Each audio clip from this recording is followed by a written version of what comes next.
നമസ്കാരം. പ്രവാസി മലയാളി പ്ലസിലേക്ക് സ്വാഗതം. UAE-യിലുണ്ടായ ഒരു കാർ അപകടത്തിൽ 29-കാരന്റെ മരണത്തിൽ അക്ഷരാർത്ഥത്തിൽ പ്രവാസ സമൂഹം ഞെട്ടലിലാണ്. ഈ വാർത്ത നമുക്ക് ആദ്യമേ നോക്കാം. UAE-യിലെ കാർ അപകടത്തിൽ 29-കാരന്റെ മരണത്തിൽ കണ്ണീരിലാഴ്ന്നിരിക്കുകയാണ് പ്രവാസി സമൂഹം. 11 വർഷങ്ങൾക്ക് മുമ്പ് ഇളയ മകനെ കാർ അപകടത്തിൽ നഷ്ടപ്പെട്ട മാതാപിതാക്കൾക്കാണ് ഇപ്പോൾ മറ്റൊരു അപകടത്തിൽ മൂത്ത മകനെ കൂടി നഷ്ടമായിരിക്കുന്നത്. ഈജിപ്തിൽ നിന്നുള്ള കുടുംബത്തിനാണ് ഈ ദുർവിധി ഉണ്ടായിരിക്കുന്നത്. ദുബായ് നഗരത്തിലെ ഒരു ജീവകാരുണ്യ സ്ഥാപനത്തിൽ ജോലി ചെയ്യുകയായിരുന്ന അമർ ഹിഷാം എന്ന 29 വയസ്സുകാരനാണ് അപകടത്തിൽ മരിച്ചത്. അമറിന്റെ ഇളയ സഹോദരൻ കരീം ഹിഷാം 2014 ഒരു കാർ അപകടത്തിൽ മരിച്ചിരുന്നു. മൂത്ത മകന്റെ മരണവാർത്തയറിഞ്ഞ് അമറിന്റെ മാതാപിതാക്കൾ ആരോഗ്യസ്ഥിതി വഷളായി ആശുപത്രിയിലാണ്. ഷാർജ യൂണിവേഴ്സിറ്റിയിലെ സ്റ്റുഡൻസ് ആക്ടിവിറ്റീസ് വിഭാഗം തലവനായ doctor Hisham Abdul Halim, Yasmin Hisham എന്നിവരുടെ മകനാണ് അമർ. അമർ വെള്ളിയാഴ്ച രാത്രി ഒരു സംഗീത പരിപാടിയിൽ പങ്കെടുത്ത ശേഷം സുഹൃത്തിന്റെ വീട്ടിൽ തങ്ങിയിരുന്നു. അവിടെ നിന്ന് മടങ്ങും വഴി ശനിയാഴ്ച രാവിലെ 7 മണിയോടെ അർജാൻ റൗണ്ട് എബൌട്ടിൽ കാർ ഒരു തൂണിലിടിച്ച് അപകടമുണ്ടായെന്ന് സുഹൃത്തും സ്കൂൾ കാലം മുതൽ ഉറ്റ ചങ്ങാതിയുമായ സോണി ഇദ്രീസ് പറഞ്ഞു.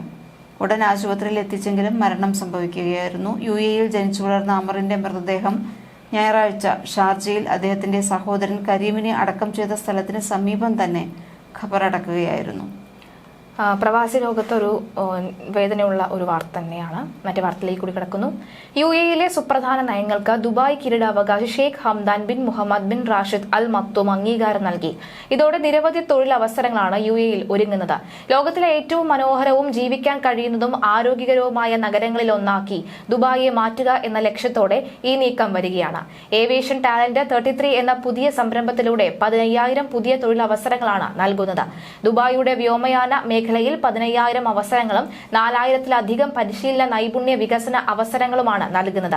കൂടാതെ ഈ പദ്ധതി ദുബായിയുടെ വ്യോമയാന മേഖലയിൽ സ്ഥാനം കൂടുതൽ ശക്തിപ്പെടുത്താൻ സഹായിക്കുമെന്നും പറയുന്നുണ്ട്. കൂടാതെ വിദ്യാഭ്യാസ മേഖലയുടെ നിലവാരം ഉയർത്തുന്നതിനായി സാധാരണക്കാർക്ക് കൂടെ താങ്ങാനാവുന്ന വിലയിൽ ഉയർന്ന നിലവാരമുള്ള സ്കൂളുകൾ നിർമ്മിക്കാനും സർക്കാർ അംഗീകാരം നൽകി കഴിഞ്ഞു. 2033 ആകുമ്പോഴേക്കും UAE-യിൽ ഫീസുകൾ കുറഞ്ഞ സ്കൂളുകൾ ഒരുക്കുമെന്നും 1,20,000 പുതിയ സീറ്റുകൾ കൂട്ടിച്ചേർക്കുമെന്നും അറിയിച്ചിട്ടുണ്ട്. ഇതിനായുള്ള ക്രമീകരണങ്ങൾ നടന്നുവരികയാണ്. അതേസമയം ആരോഗ്യ മേഖലയിലും വിവിധ മാറ്റങ്ങൾ വരുന്നു. ക്യാൻസർ നേരത്തെ കണ്ടെത്താനുള്ള സേവനങ്ങൾ ഇതിന്റെ ഭാഗമാക്കി വിപുലീകരിക്കും. ഈ പദ്ധതിക്കും കൌൺസിൽ അംഗീകാരം നൽകി. വൻകൂടൽ ക്യാൻസർ നേരത്തെ കണ്ടെത്തേണ്ടത് 40% വർദ്ധിപ്പിക്കുക എന്നതാണ് ഈ പദ്ധതി കൊണ്ട് ലക്ഷ്യമിടുന്നത്. കൂടാതെ നഗരത്തിന്റെ പച്ചപ്പ് വർദ്ധിപ്പിക്കുന്നതിനായി 800-ലധികം പുതിയ പദ്ധതികൾ കൂടെ പ്രഖ്യാപിച്ചു. 310 പുതിയ പാർക്കുകൾ നിർമ്മിക്കും. ഒപ്പം നിലവിലുള്ള 322 പാർക്കുകളുടെ നവീകരണം എന്നിവയും നടത്തും. 2040 ആകുമ്പോഴേക്കും മരങ്ങളുടെ എണ്ണം 3 ഇരട്ടിയാക്കുക എന്നതാണ് ഇതുവഴി ലക്ഷ്യമിടുന്നത്.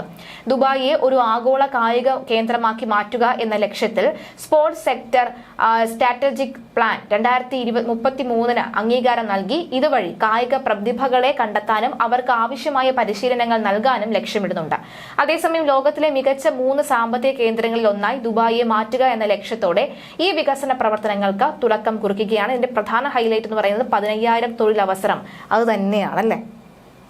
വാഹനം ഓടിക്കുമ്പോൾ കുട്ടികളെ മുൻസീറ്റിൽ ഇരുത്തുന്നതുമായി ബന്ധപ്പെട്ട കർശന മാർഗനിർദ്ദേശങ്ങളുമായി ഖത്തർ ആഭ്യന്തര മന്ത്രാലയം. 10 വയസ്സിന് താഴെയുള്ള കുട്ടികളെ വാഹനത്തിന്റെ മുൻസീറ്റിൽ ഇരുത്തുന്നത് നിയമലംഘനങ്ങൾ ആണെന്നും ഇത് കുട്ടികളുടെ സുരക്ഷയ്ക്ക് വലിയ അപകടമുണ്ടാക്കുമെന്നും മന്ത്രാലയം വ്യക്തമാക്കി.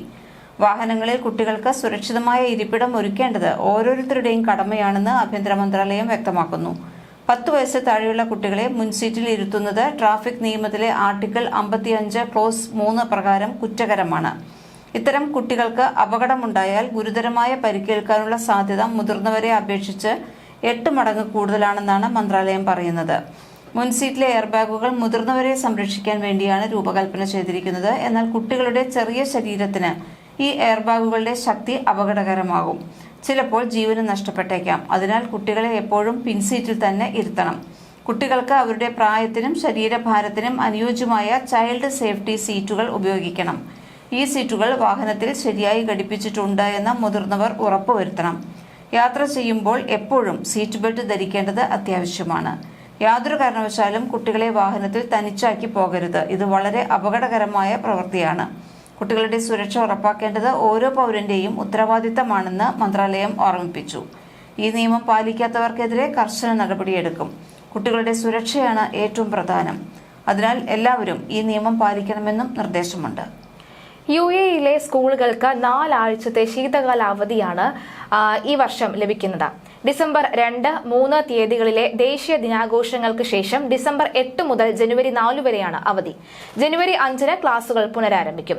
ഈ നീണ്ട അവധി വിദ്യാർത്ഥികൾക്ക് വിശ്രമിക്കാനും യാത്ര ചെയ്യാനും ദേശീയ ആഘോഷങ്ങളിൽ പങ്കെടുക്കാനും അവസരം നൽകും.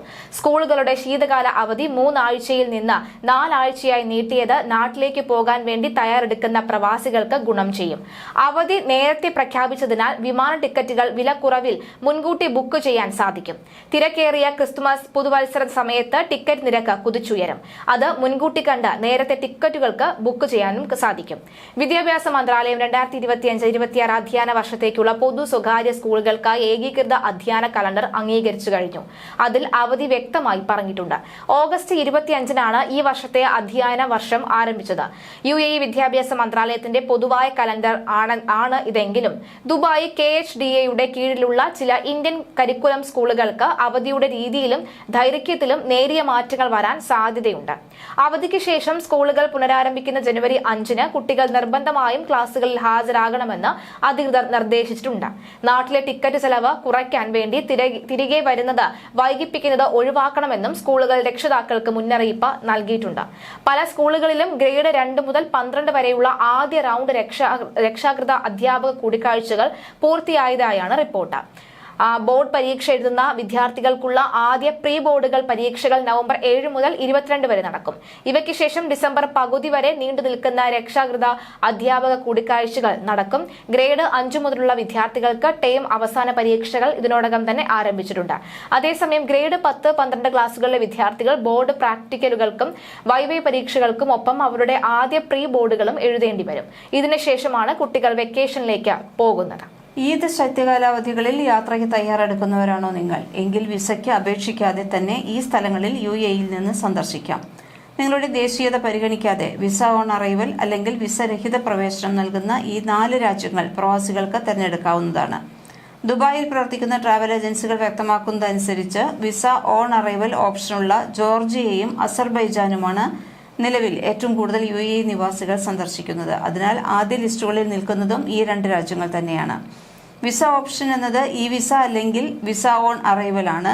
കൂടാതെ ഇതിനായി ഏകദേശം 140 ദിർഹമാണ് ആവശ്യമായി വരിക. ഒപ്പം 30 ദിവസം വരെ താമസിക്കാൻ അനുമതിയുമുണ്ട്. കൂടാതെ ഇവിടെ പോകാനായി പാസ്പോർട്ടിന് കുറഞ്ഞത് 6 മാസവും UAE റെസിഡൻസ് വിസയ്ക്ക് കുറഞ്ഞത് 3 മാസവും സാധുത വേണം. ഇത് നിർബന്ധവുമാണ്. ഇന്ന് UAE-യുടെ പല ഭാഗങ്ങളിലും പൊടിക്കാറ്റിനും കാറ്റിനും സാധ്യതയുണ്ടെന്ന് കാലാവസ്ഥാ നിരീക്ഷണ കേന്ദ്രമായ നാഷണൽ സെന്റർ ഓഫ് മെറ്റീരിയോളജി മുന്നറിയിപ്പ് നൽകിയിട്ടുണ്ട്. രാജ്യത്തുടനീളം പൊടി നിറഞ്ഞ അന്തരീക്ഷമാണ്. അതിനാൽ യെല്ലോ അലർട്ട് പുറപ്പെടുവിച്ചിട്ടുണ്ട്. ഉയർന്നു വരുന്ന പൊടിക്കാറ്റ് കാരണം റോഡിലെ ദൃശ്യപരത ഗണ്യമായി കുറയാൻ സാധ്യതയുണ്ട്. ഇത് മുന്നിൽ കണ്ടുകൊണ്ട് പൊതുജനങ്ങൾ ജാഗ്രത പാലിക്കണമെന്നും ഡ്രൈവർമാർ അതീവ ശ്രദ്ധയോടെ വാഹനം ഓടിക്കണമെന്നും അറിയിപ്പ് വരുന്നുണ്ട്. കൂടാതെ ഈ സമയങ്ങളിൽ അനാവശ്യ യാത്രകൾ പരമാവധി ഒഴിവാക്കുക. എന്നും അധികൃതർ യാത്രകൾ ഒഴിവാക്കണമെന്നാണ് അധികൃതർ നൽകുന്ന മുന്നറിയിപ്പ്. UAE-യിലെ മിക്ക പ്രദേശങ്ങളിലും പൊടി നിറഞ്ഞ അന്തരീക്ഷമാണ്. കൂടാതെ ചില തുറന്ന പ്രദേശങ്ങളിൽ ഇത് 2000 മീറ്റർ താഴേക്കുമെന്നാണ് കാലാവസ്ഥാ കേന്ദ്രം വ്യക്തമാക്കുന്നത്. ഇന്ന് രാത്രി 9 മണി വരെയാണ് ഈ മുന്നറിയിപ്പ് നൽകുന്നത്. അതിനാൽ ഈ സമയങ്ങളിൽ യാത്ര ചെയ്യുന്നവരും പുറത്തിറങ്ങുന്നവരും ആവശ്യമായ മുൻകരുതലുകൾ എടുക്കണമെന്നും വ്യക്തമാക്കി. അതേസമയം ഇന്ന് UAE-യിൽ താപനിലയിൽ നേരിയ കുറവ് അനുഭവപ്പെടാൻ സാധ്യതയുണ്ട്. എന്നാൽ അറിയിപ്പ് പകൽ സമയത്തെ ഉയർന്ന താപനില 36 ഡിഗ്രി സെൽഷ്യസ് വരെ എത്താമെങ്കിലും രാത്രിയോടെ തണുപ്പ് കൂടാനുള്ള സാധ്യത ഏറെയാണ്. കൂടാതെ താഴ്ന്ന പ്രദേശങ്ങളിൽ കുറഞ്ഞ താപനില 17 ഡിഗ്രി സെൽഷ്യസ് വരെ താഴാനും സാധ്യതയുണ്ട്. ദുബായിൽ ഇന്ന് പകൽ സമയങ്ങളിൽ 26 ഡിഗ്രി സെൽഷ്യസ് താപനിലയും പൊടിക്കാറ്റുമുള്ള കാലാവസ്ഥയുമാണ് അനുഭവപ്പെടുക. കൂടാതെ ആകാശം ഭാഗികമായി മേഘാവൃതമായിരിക്കും. എന്നാൽ വൈകുന്നേരത്തോടെ അൽ ദഫ്ര മേഖലയിലെ ചില പ്രദേശങ്ങളിൽ നേരിയതോ മിതമോ ആയ മഴയ്ക്ക് സാധ്യതയുണ്ടെന്നും അറിയിച്ചു. ഇന്ന് കാറ്റഗറി വേഗത മണിക്കൂറിൽ 10 മുതൽ 25 കിലോമീറ്റർ വരെയാകുമെന്നും തുറന്ന പ്രദേശങ്ങളിൽ ഇത് 40 കിലോമീറ്റർ വരെയാകാൻ സാധ്യതയുണ്ടെന്നും വ്യക്തമാക്കി. ഈ ശക്തമായ കാറ്റിൽ പൊടിപടലങ്ങൾ ഉയരാൻ സാധ്യതയുണ്ടെന്നാണ് അറിയിപ്പ്. കൂടാതെ രാത്രിയിൽ രാജ്യത്തിന്റെ ചില ഭാഗങ്ങളിൽ ഈർപ്പം കൂടുകയും രാത്രി മൂടൽമഞ്ഞ് സാധ്യതയുണ്ട് എന്നും വ്യക്തമാക്കുന്നു. അതേസമയം അറേബ്യൻ ഗൾഫിൽ ഒമാൻ കടലിലും കടൽ പൊതുവെ ശാന്തമായിരിക്കും. എന്നാൽ ശക്തമായ കാറ്റുള്ള സമയങ്ങളിൽ നേരിയ ഏറ്റക്കുറച്ചിലുകൾ ഉണ്ടാകും. കൂടാതെ മഴ സാധ്യത കണക്കിലെടുത്തുകൊണ്ട് UAE നിവാസികൾ ജാഗ്രത പാലിക്കണമെന്നും ഡ്രൈവർമാർ വേഗപരിധി കുറയ്ക്കണമെന്നും മുന്നറിയിപ്പിൽ വ്യക്തമാക്കുന്നുണ്ട്. തീർച്ചയായും മുന്നറിയിപ്പുകൾ അവഗണിക്കാതിരിക്കുക. മറ്റു വാർത്തകളുമായി അടുത്ത ദിവസം കാണാം. നമസ്കാരം.